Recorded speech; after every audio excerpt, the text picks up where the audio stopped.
You're listening to Legends of the Dark Knight, only on the GeekCast radio network. This is Batgirl, and this episode of Legends of the Dark Knight features Stephen C. Phillips and Mike Blanchard.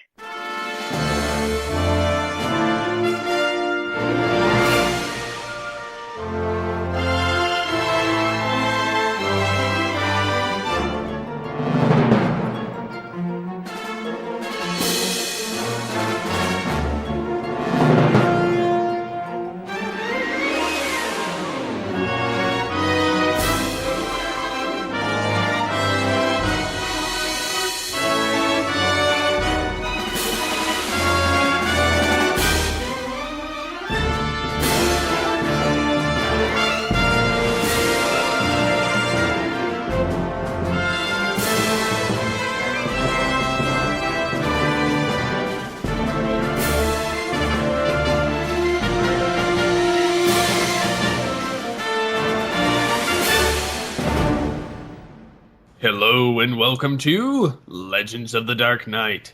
I'm your host, Steve Megatron Phillips. Joining me in this trip to Gotham City in the Batmobile is... TFG and Mike. What's up? Oh, nothing. Just continuing on with Batman Week. Yes, our awesome Batman Week. Yes, and for those of you, as I said last episode, which aired on Monday, for those of you who are listening to this 20 years in the future, if that's even possible, Batman Week was something we did here at GCRN September 10th through the 16th. Very, very, very cool. Very awesome stuff coming up. Bunch of blogs, bunch of podcasts, whole bunch of cool stuff. Yes. So, with that, we'll jump into the first episode of the night.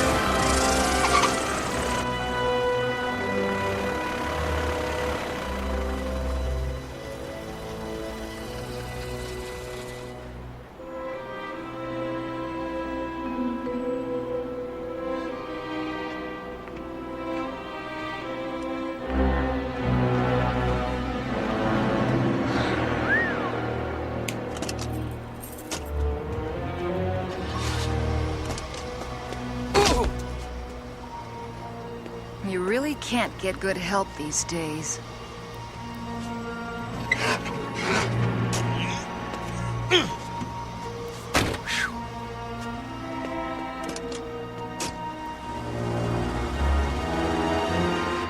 I understand your help is the very best money can buy. You see, I'm the one who had you hired. Then I owe you something special. This particular assignment is one from which I would derive exquisite pleasure, Miss... Call me Candace. Call me Bane.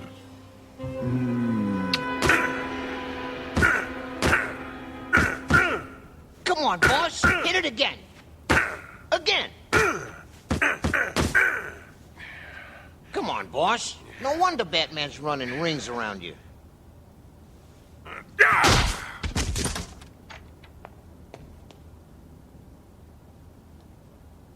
Just can't get good help these days. So I have heard. Candace, when Jake here comes around, tell him he's fired. Now let's do a little business, Mr. Bane. They'll never pin it on me, but that little fiasco cost me an easy 10 mil. You almost didn't get paid. You're lucky these diamonds didn't get nabbed in the smuggling bust. No, Mr. Thorne. You're the lucky one. I'm making my secretary available to you. She can provide any background you might need on your target. My needs have already been met. I'm paying you to go after Batman, not Killer Croc. But the Batman will surely be on the reptile's trail. I will observe the bat in action, And when I understand how he thinks and fights, I will break him. Now, where do I find this killer croc? First up is Bane. After being crossed for the umpteenth time by Batman, Rupert Thorne decides to hire the chemically powered superhuman, Bane, to assassinate the Dark Knight once and for all. Upon arriving in Gotham, Bane strikes up a friendship with Thorne's secretary Candace and meets with Thorne, who pays him a suitcase full of diamonds to take out the Batman. I actually didn't mind this episode. I like Bane, because he's a hard ass. I like the fact that he trailed Croc and whooped his ass from here to next week. He should have hit him with a rock. I hit him with a rock. Of course, if a guy can use his bare hands to pound the Batmobile, yeah, he don't need no rock. He don't need no rock. When did this? I gotta look and see when this was. September 10th. Yeah, I saw this episode originally. Back in the 90s. I saw it after I saw that crappy 1997 film. So, at the time, when I was 17, the only version of Bane that I knew was Bomb from Batman and Robin. So, going back and seeing that Bane is actually a very intelligent person and someone who is more than a match for Batman, both physically and intellectually, was very,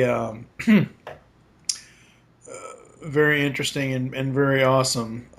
Now, I'm not saying that between 1997 and now that I've never seen this episode before. I have, but going back and just watching it now, it was like, oh wow, I forgot how awesome Bane actually is. Yeah. Yep, I would have to agree. I don't remember seeing this the first time around, but I really do like this episode. I love the fact that Bane is actually the centerfold for this episode. Yeah. And there's this constant thing with Bane. He's always trying to break Batman's back. Yeah. There's even a clip of him trying to do so in this. Well, originally that happened in the Nightfall comic, I believe. Yes, I had the Nightfall comic, so I believe it's Nightfall. If it's not, sorry. Okay. I believe that. Yeah, since it happened in Nightfall, however many years ago Nightfall was originally released, it was around 94, I think. Oh, well, okay. Well, ever since then, Bane's had this infatuation with breaking Batman's back over his knee. Well, because that's a nod to Nightfall. That's what it is. It's not necessarily that he has to do it. It's just, it's one of those fan wank moments, just like Soundwave Superior, Constructicons, and I mean, it's just one of those Batman universe fan wank moments that fans want to see if Bane is involved somewhere. And I like the fact that they played up his character like they did in the comics and like they did, like they later did in The Dark Knight Rises. They actually made him the way he should have been, not like that crappy Joel Schumacher film where he's a henchman, essentially. Well, he's a henchman and he's like a drugged out wrestler. Yeah. There's nothing there. There's no personality. Whereas here, there is a personality. I mean, granted, his reasons for coming to Gotham are completely different, but it's the same result by the end of it. I think that they pulled this off very, very well. Oh yeah. The only thing that kind of puts me off to Bane, and it's purely a design aesthetic here. I like how he is. Like if you look on the Wikipedia page, and maybe we'll put the pictures in the post for episode 16. You look at the scene where he's about to break Batman's back, and then you look at the picture just above it when he's meeting Thorn. It's him in a suit with his mask still on. Like, the whole suit look and mask, that doesn't... It doesn't take away from my feelings of this episode. This episode is amazing. This episode is great, but it looks really off to have him wearing the mask and being in a business suit. Well, he wouldn't be hopped up on Venom if he's going in there to meet him. Right. No, I know, but what I'm saying is, like, put Bane in something, put him in different clothing. I'm not saying that, a trench coat or something. Yeah, I don't know. Something else. I'm not saying he has to be hopped up on Venom. I'm just saying the whole thing with the mask, and the suit. It was just one of those things where it was like, really, they did that? I don't know. But that aside, I really did enjoy this episode. So with that, we'll jump into the into the continuity and everything else. The car Candace uses to pick up Bane was previously used as Two-Face's transportation in Two-Face Part 2. The cars have the same make, color, and even license plate of 7079. The prediction inconsistencies have returned. When Batman watches the film explaining the origin of Bane, a misspelling can be seen in the Spanish title shown as Proyecto Gilgamesh. The correct spelling of the word is Spanish is proyecto, which none of us would know. No. When Robin is staked out on the building across the street to spy on Bane and Thorn, he has surveillance equipment with him.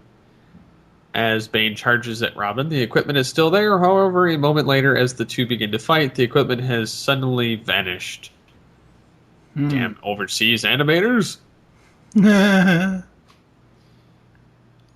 Jumping into trivia, this episode marks the first animated appearance of Bane, and his only appearance in Batman the Animated Series. The second and final appearance of Candace, Thorne's assistant, is in this episode. This episode marks the final appearance of Killer Croc on Batman the Animated Series.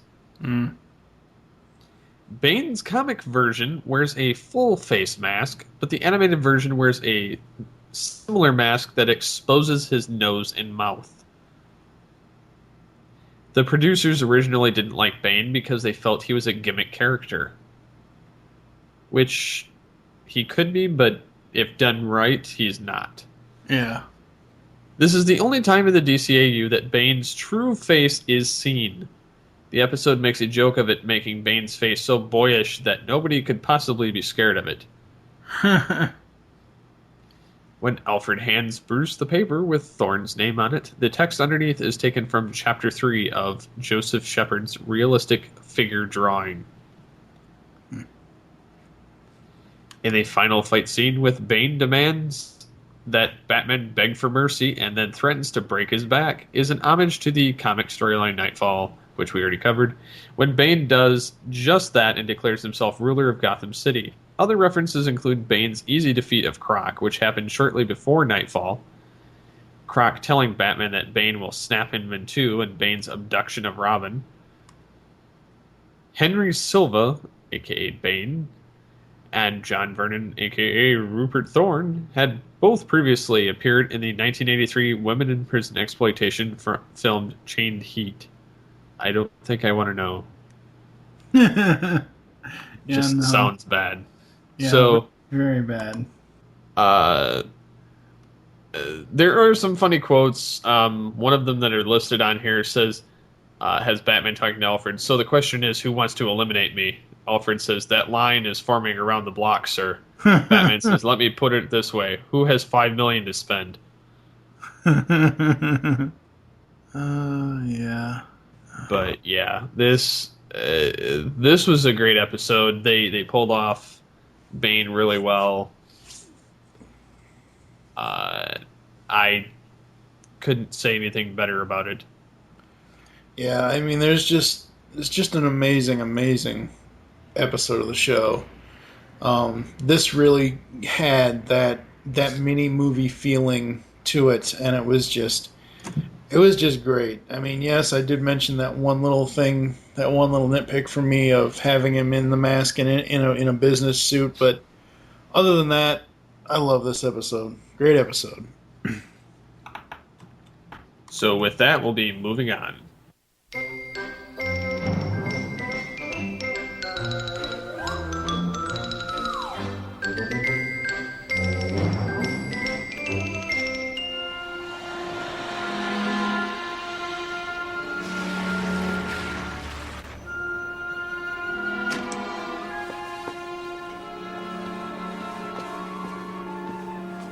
Night, Brian. See you tomorrow.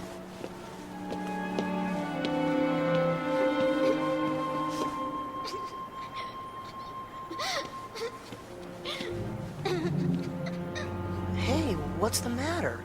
Are you lost, honey? My big brother went away and left me by my lonesomes. Big brothers aren't supposed to do that to their baby sisters. Here, dry your eyes and I'll help you find a policeman. He'll get you home safe and sound. You're so nice to me. But then you always was the nicest one, Tippy. You? But how... Sorry I had to play roughs, Tippy. I didn't mean to. Next up is Baby Doll. Ugh. Brian Daly, one of the stars of the play Death of a Salesman, exits a theater with two co-stars after performance, but Daly is distracted by the sound of a girl's soft sobbing. Curious, Daly follows the sound and finds a blonde little girl leaning against the wall and crying.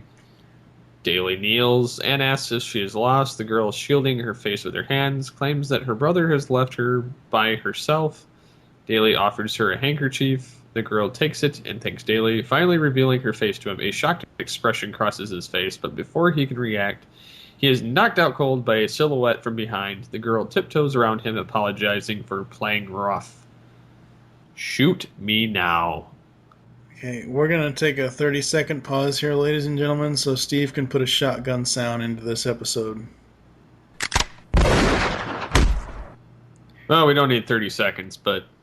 Yeah. Oh, God. This episode sucks. Oh, this blue major chunks. What? As much as I love Bruce Timm, Paul Dini, Alan Burnett, Stan Berkowitz, Dan Reba, all those guys that make up... I hate this character. I just don't get who in their right mind wanted to make this episode.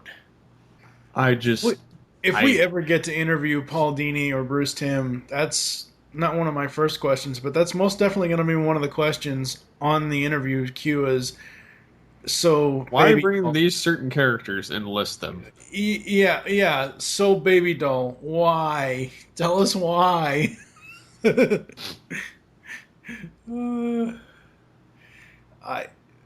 just don't even know where to begin with how bad this episode is. This episode is on a level of pure shit as much as Tiger and Moon of the Wolf. Yeah. This episode is... I know we really didn't get into it last week because this episode is breaking my brain more than the Terrible Trio is, and the Terrible Trio is considered the worst episode of the entire DCAU. This is a notch above it. This is tied for it. I wouldn't say tied. There's other ones I hate more, but I don't like it. Yeah, this was supposed to be a reenactment of a birthday party episode, with dynamite in the cake and so bad. And she kidnaps the original cast and makes them play their characters again, and of course Robin is in disguise, and then she goes into the fun house and sees the different mirrors and then starts crying because how they have... She's mentally broken. Yeah. You know how they have the Where Are They Now shows VH1 TV Guide channel does the cast of where are they now, etc., etc., etc. Well, for her, it said do not revive. Well, no, I know, but what I'm saying is, like, this to me felt like a combination of one of those shows, and think of the dumbest reality television show concept you've ever seen. Jersey Shore. Or anything on TLC at this point. Don't forget Dance Moms on A&E. Or that one with the toddlers and tiaras where they gave the little... that's on TLC. Yeah. This felt like a combination between one of the worst reality shows in television history and a recap show, 10, 20 years, 30 years later, where are they now? That's what it felt like. This is not an episode I will ever watch again. If I could erase it from my DVD copy, I would. I know I can't, but I would. I don't even want to go through the rest of the shit. As much as I don't want to read the rest of it, reference material, I'm going to. Yeah. Production inconsistencies. Hypoplasia is a real condition, though it usually affects only parts of the body, such as organs, which are underdeveloped in the mature adult.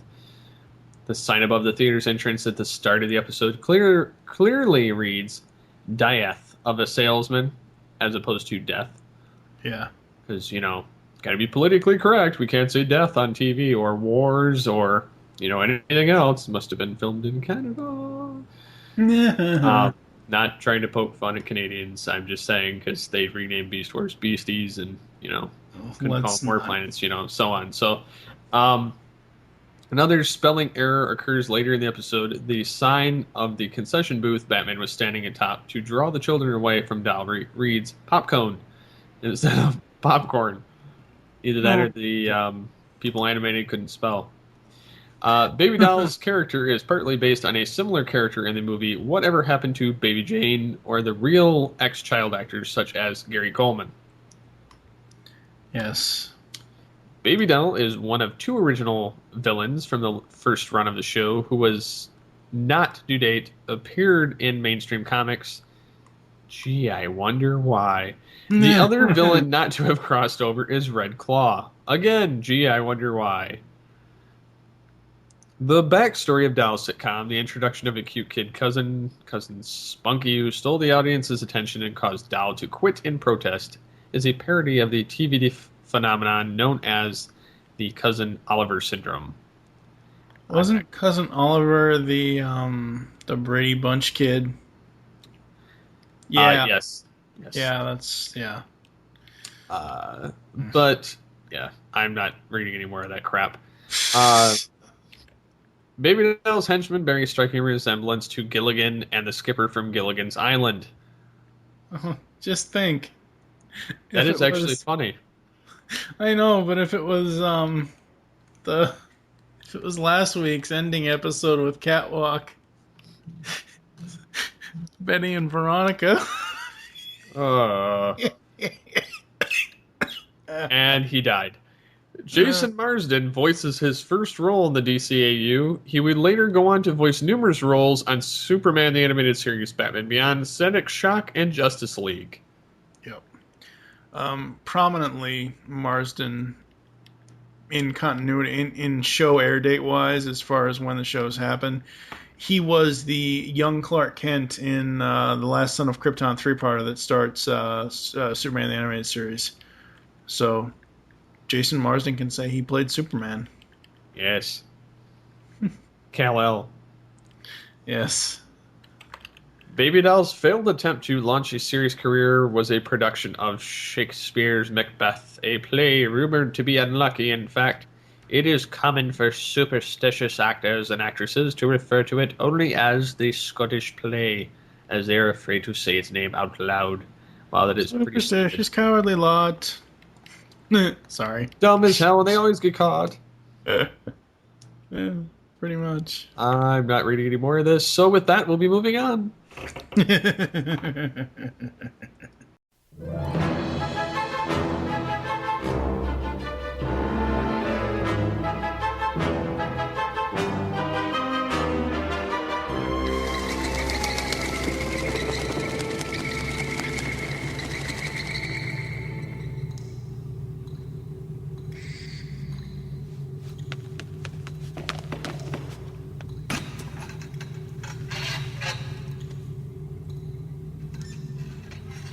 That's good enough, Alfred. The people I deal with out there won't mind a little lint. A job worth doing and all that rot, Master Bruce. I do wish you would put on a shirt. You're apt to catch cold in this dank cave.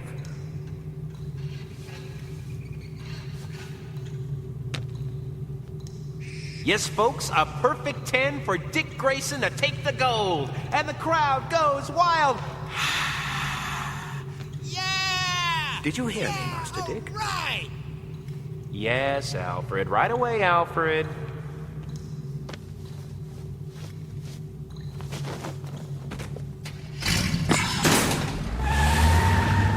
I fixed your supper. It's upstairs in the oven. What would we do without you, Alfred? I shudder to think. Next up is The Lion and the Unicorn. It's just another day in the Batcave. Bruce Wayne is hard at work on the Bat computer. Dick Grayson is practicing a gymnastic routine, and Alfred is fussing over both of them. This comfortable routine is interrupted when, upstairs in the manor, Alfred receives an unexpected phone call from England. His cousin, Frederick, who requires Alfred's help immediately. The next morning, Dick wakes and is surprised to see Alfred gone, leaving a quick note of apology. I like this episode for the fact that it is an Alfred-centric episode. Yeah, they don't do that very often with the tertiary characters. Well, I mean, between this is episode 16 of the pod. Between this and like the first, I forget which episode The Forgotten was in, but like in the last, I would say 10 episodes or so. The only real Alfred is there for little quips and little things, and that's what his character is meant for, and his character is also meant for, to be the caring, adoptive father of Bruce Wayne and Dick Grayson and all that, but, The Forgotten was really the first place that we actually got Alfred interacting with something other than Bruce. He was interacting with the Batwing, and here, we're getting almost his whole backstory, not really, but it's going more into his past versus just another weak crime boss or mob boss or whatever. You know what I mean? And that's what I like about it. Is it an episode that I can go back and watch more than once? Probably not. It's not. I'm not saying it's a bad episode. It's just not one that's, it's not one of those ones in my favorites of stuff to go back to. Yeah, I could kind of agree with you on that. I know why it's not one that I can go back to, because it turns out that the villain in this is Red Claw. Ugh. I hate that. Red Claw is useless. Yes, she is. I guess we'll get into the production inconsistencies. I'm skipping some for time.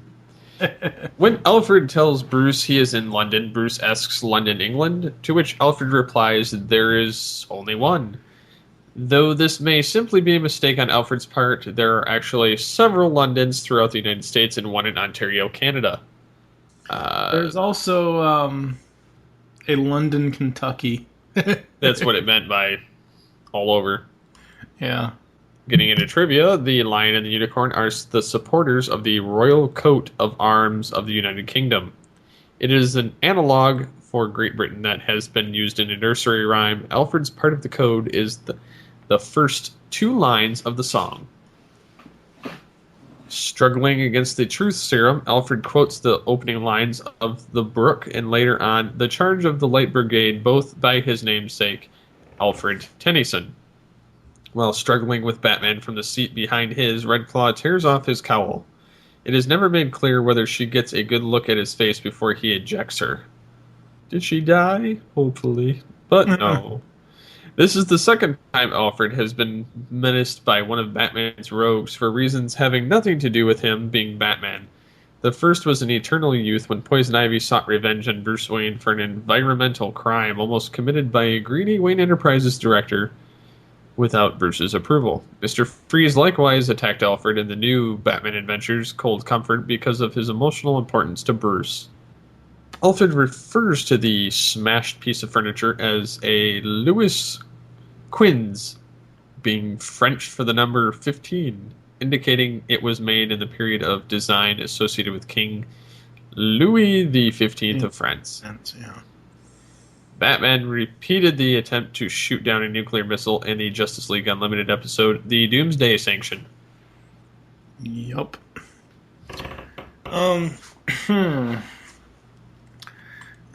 Well, I like the backstory of Alfred. Just having Red Claw as a villain in this is just a complete and utter turnoff as far as watching this episode again. I have to agree, I'm not a fan of that character whatsoever. So with that, we'll be moving on.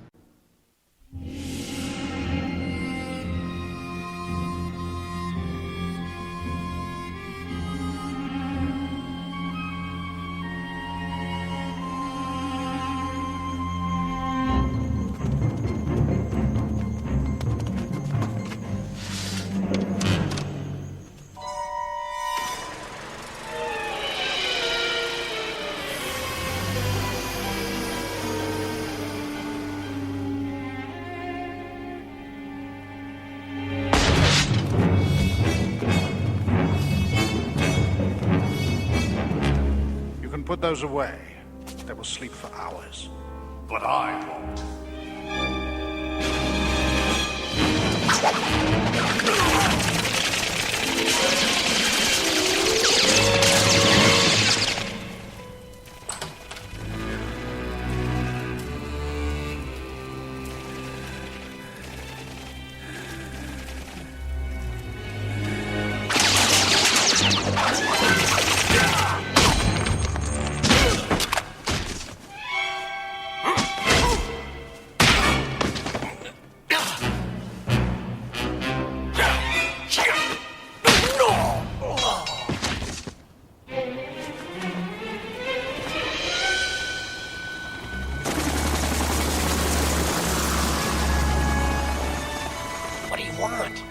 I'm not sure.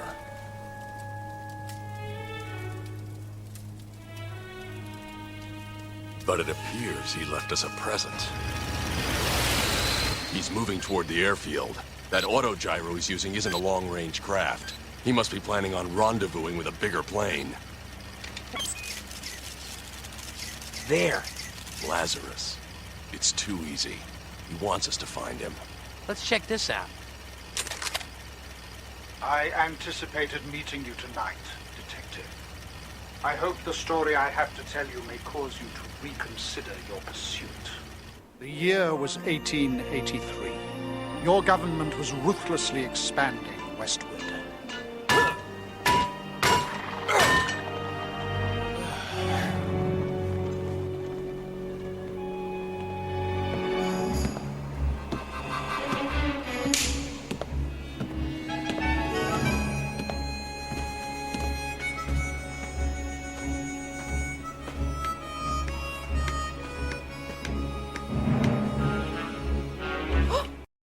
Up next is Showdown. Agents of the Society of Shadows infiltrate the retirement home and kidnap one of the elderly residents. They are interrupted by Batman and Robin, but manage to escape with their captive. Returning to the Batmobile to give chase, they find a cassette left in the seat. They play the tape and hear Ra's al Ghul telling them a story. Dun dun dun. And Ra's essentially tells them the story of Jonah Hex. Of how Jonah Hex was a pain in his ass. Oh my god. When I went back and watched this, up until the point of the cassette, I did not know what this episode was. For me, the only real episodes, and I'm not saying that I'm not saying anything against Ra's al Ghul or anything like that, but Demon's Quest and Demon Reborn, which is a Batman's. It'll be in the new Batman Superman Adventures, which I believe is the final episode of Ra's. Some of these other ones are just like, really, you're doing this? I mean, we had what was that one? And was it episode 14? Oh man, what is it? God. There was one that we did last 2 weeks ago that neither one of us really cared for. I'm trying to see what it is here. Avatar. Yeah, that's right. From episode 14. Like, that was a throwaway Raish episode. This one kind of makes a little bit more sense since Raish is trying to, protect and take care of his son. I can kind of see that, and I like it for that. This isn't a totally shit episode whatsoever. But at the same time, it's not... For me, it's not a Raish episode I can go back and watch multiple times. Yeah, this episode's alright. I thought it was kind of interesting that Raish tracked down his son, who happened to be old as dirt, in a retirement home. And the fact that the Lazarus Pit could no longer mend his mind or body. Yeah. And Batman was nice and took pity on him and let Raish take his son home with him to die. Yes. I can watch this one more than I can watch, like, Avatar. I hated Avatar, but... Oh, yeah. No. Yes. I can watch this, Demon's Quest, and Demon Reborn. Those, Demon's Quest and Demon Reborn are two-parters, so those 4 episodes and then this. I cannot watch Avatar. That was just a stupid, useless plot to put Raish into. Yeah, I agree. Alright, getting into the continuity in the Demon's Quest, Raish says that he has no sons, which is why he wants Batman to be his heir. As of this time, it is likely that Raish had lost track of Arcady, and in any case had already disowned him. This was Jonah Hex's first appearance in the DC animated universe. He appears again as a much younger man in the episode Once and Future Thing Part 1, Weird Western Tales of Justice League Unlimited. Strangely, that episode takes place in 1879, only 4 years prior to this one. Yet Hex seems to have aged several decades in between. As far as some trivia stuff goes, first appearance of Malcolm McDowell in the DCAU, he would go on to voice Metallo in Superman the Animated Series. This was Elizabeth Montgomery's last acting appearance before her death. Montgomery was famous for her role of Samantha Stevens in the TV show Bewitched.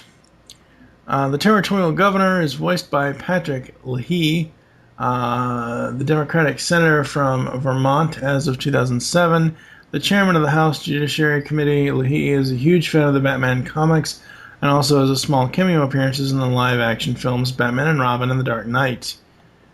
David Warner and Malcolm McDowell appeared together in another time travel adventure, the film Time After Time, in which H.G. Wells' McDowell travels to Victorian England to a modern-day San Francisco in pursuit of Jack the Ripper, played by... Oh my god, David Warner played Jack the Ripper. Holy crap. Okay. Ra's al Ghul, Jack the Ripper, and Edward Dillinger from Tron. Holy crap. He's played some pretty kick-ass roles. He's played some pretty kick-ass villains. That and Professor Jordan Perry from TMNT 2. Anyway... there are at least 2 references to Indiana Jones in The Last Crusade. Hex makes reference to himself being like a bad penny, and although Hex loses his hat, it somehow returns to him at the end of the episode. Yeah, I like this one. I think it's really cool. It's one I will probably go back to at some point. Not anytime soon, though. Because there's so many more episodes that I like before this one. I don't know. Any final thoughts on Showdown? Overall, not bad.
Bring it out.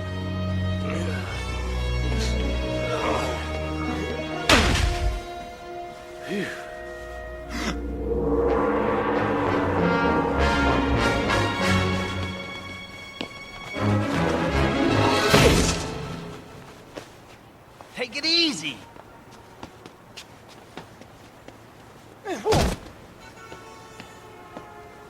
Well, well, well. Look who's here. Up to your old tricks already, huh, Enigma? Whatever are you talking about, Batman? The last time you delivered one of these, it almost killed Commissioner Gordon. What's your point? What's in the box? None of your business. I'm making it my business. Stop! What are you doing here? Don't worry, sir. We've got him. His name is Edward Nygma, otherwise known as the Riddler. I know who he is, you young fool. It's all right, CB. These are two old friends of mine. Before you louts sink your fists into me, I'd like you to meet my new partner, Charles Baxter, president of the multi-million-dollar Wacko Toy Corporation, and the man who has licensed my Riddler persona and my exclusive puzzle technology for his new line of toys.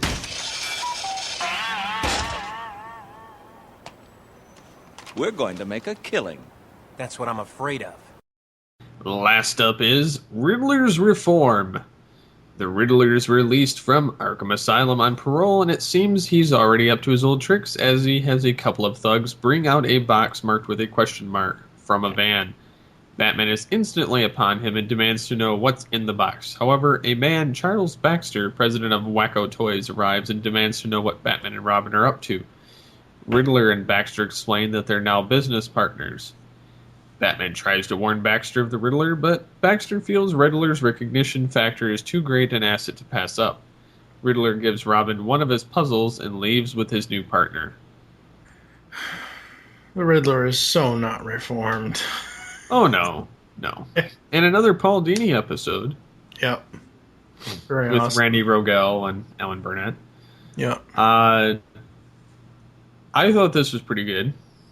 No, I liked it. I thought it was great. I really like the Riddler anyway. Yeah. He was one of my favorites of the DCAU.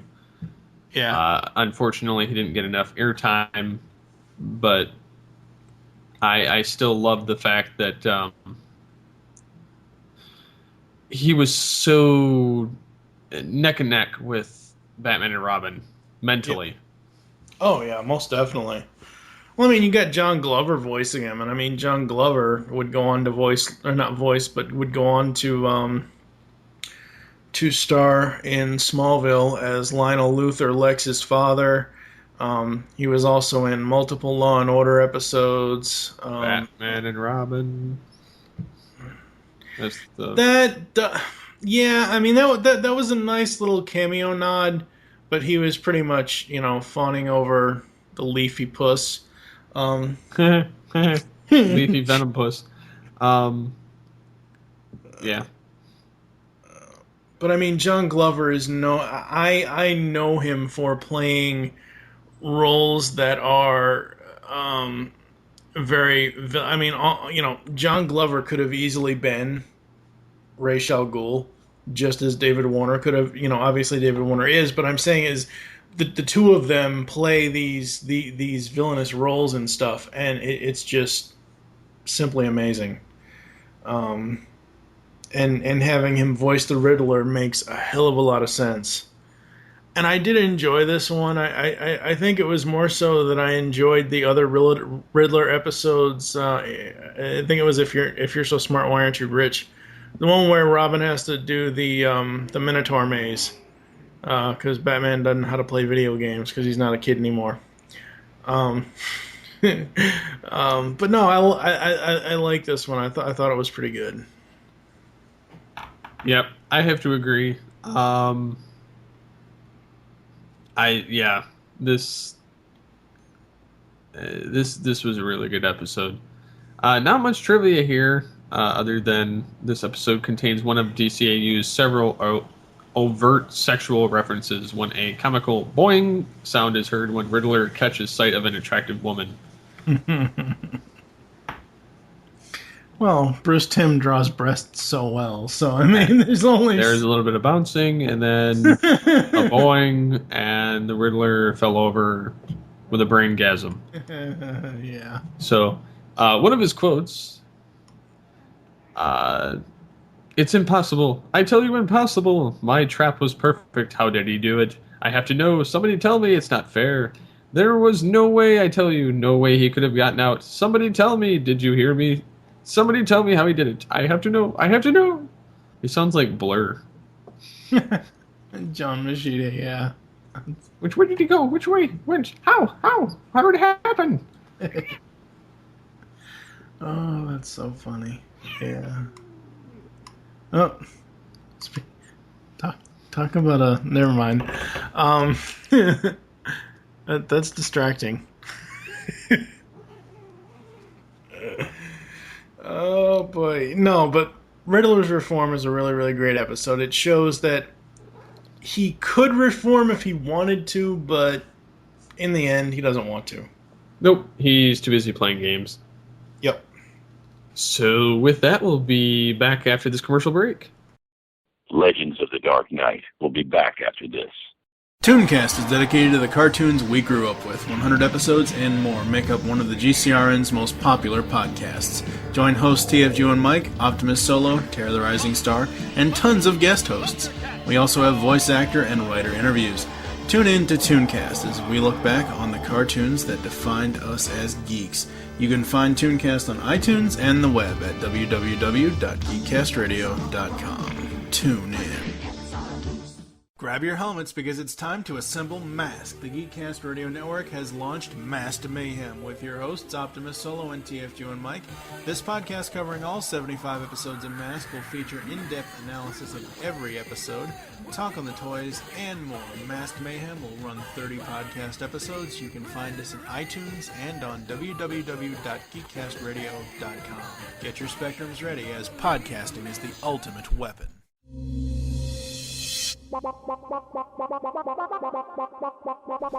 You can now hear our show on Stitcher Smart Radio. Stitcher allows you to listen to your favorite shows directly from your iPhone, Android phone, BlackBerry, or Palm phones. On demand and on the go. Don't have Stitcher? Download it for free today at Stitcher.com or in the app stores. Stitcher Smart Radio, the smart way to listen to radio. Do you like retro shows?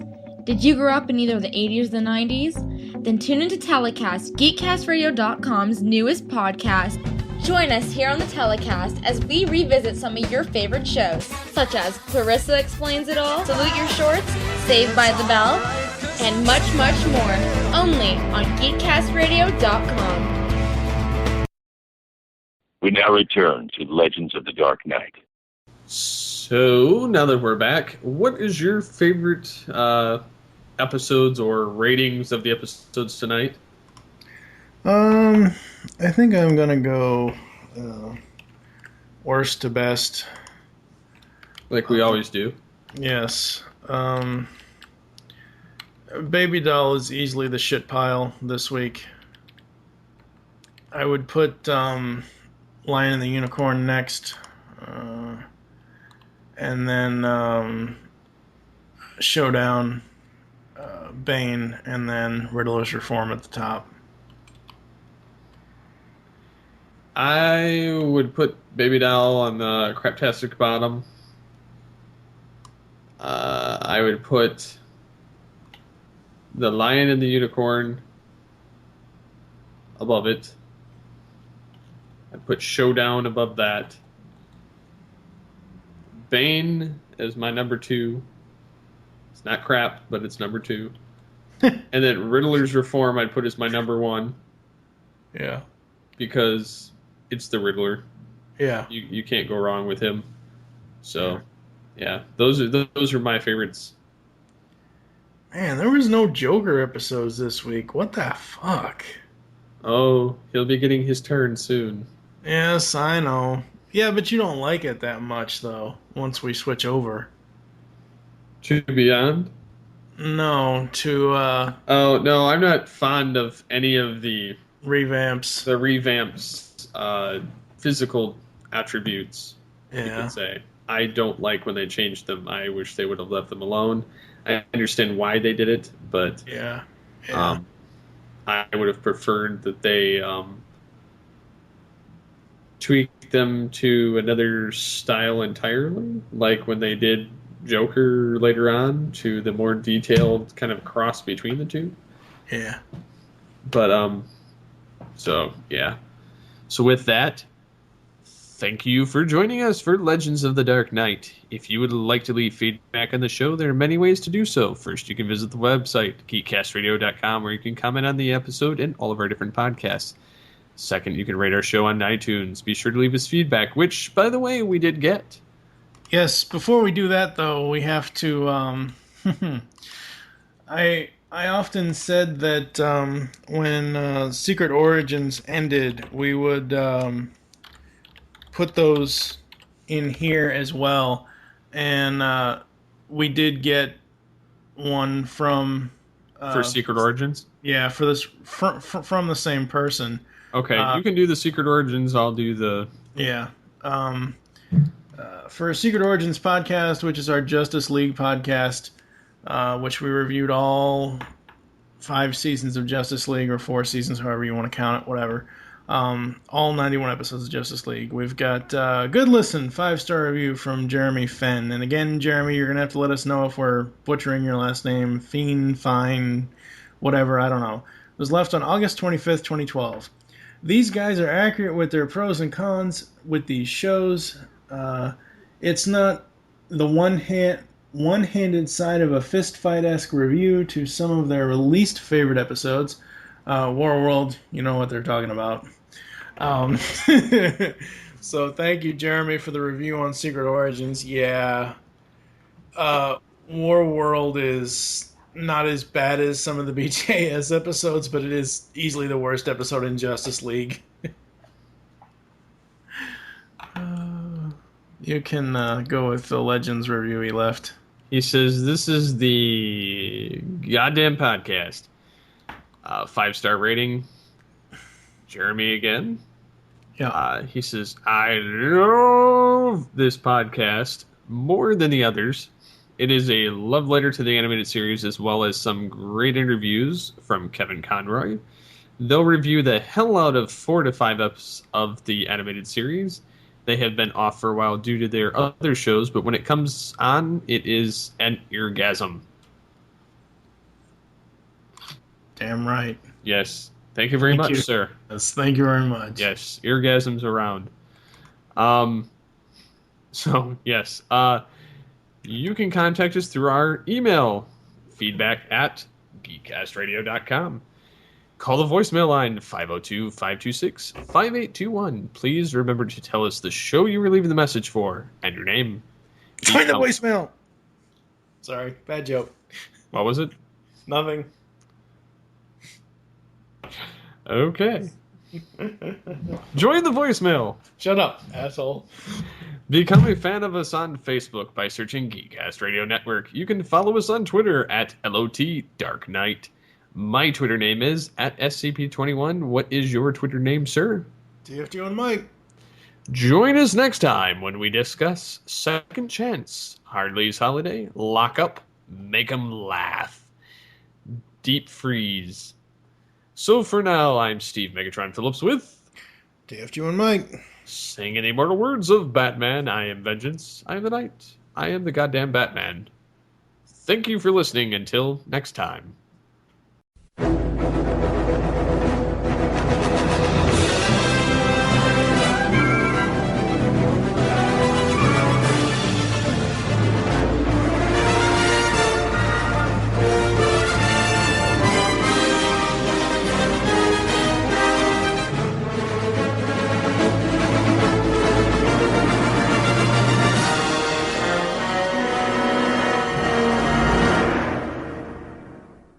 Ooh. Technical difficulties. Let's move on, shall we? This is Kevin Conroy, and I am the goddamn Batman.